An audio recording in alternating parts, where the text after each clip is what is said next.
Bagyo na bagyo mo siguro dire sa San Jose Antique Macabredo. Wala namang ano mang ulan.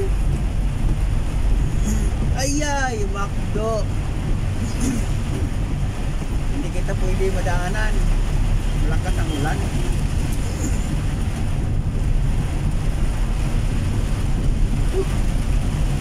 Grabe talaga.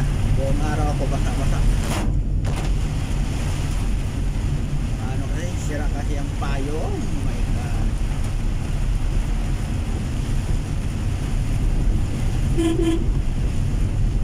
Ay, dito na naman ang kamuting driver.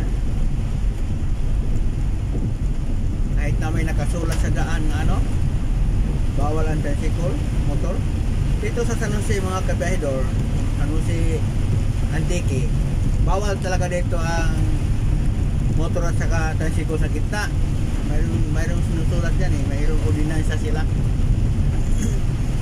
na bawal. Pero ang ibang ano, mga tigas pa rin, nandiyan pa rin sa ano, gitna.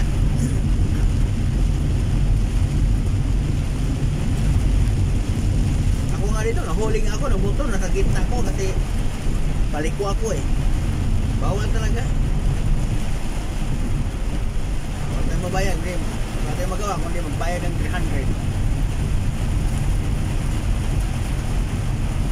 Pero hindi naman talaga iwasan ano, mapagitna tayo, di ba?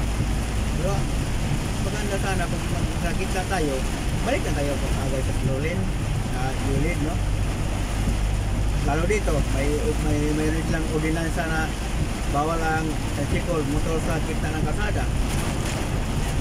Dapat pag punta nila sa gitna, balik agad sa lane. Kasi pag makita kayo ng enforcer, yari kayo. So sa bagay ngayon, may enforcer nakatago na mga kabahidor dahil lakas ang ulan. Kaya nandito, ang mga pasaway na driver nandito naman sa gitna. Tingnan mo, sa tricycle, sa gitna sila.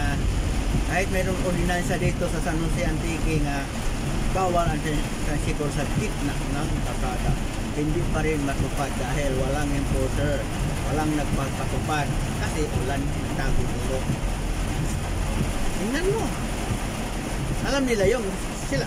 Ako nga hindi ako taga rito, pero alam ko mayroon silang ordinansa na ano eh, bawal talaga ang tricycle at saka motor sa gitna ng kalsada. Diba? Hindi ako taga rito, pero alam ko, mas mo dito sila at taga rito sila, alam nila to. Diba, kabahidor? Kasi ako kabahidor, kung saan ako magpuntang siyudad o lugar, inaalam ko talaga kung anong mga ordinansa nila, bawal o hindi. Kasi mahirap kasi pag mahuli tayo, no? Hindi tayo taga rito, mahuli tayo rito, maabala tayo dito, madili yung trabaho natin. Kaya bilang isang driver na may responsibilidad, kinakailangan alamin mo ang mga ordinansa, kung anong ordinansa ang mayroon sila, no? Kasi sa mga bayan kasi iba-ibang mga ordinansa minsan malilito ka kung hindi mo maano mga ordinansa, pwede mo isulat sa papel. Iwan ko bakit dapat sana ang ordinansa buong ano ba, isang ano na lang, isang Philippines na lang, no? Hindi kay bayan, sa ibang patakaran. Pero okay lang yan.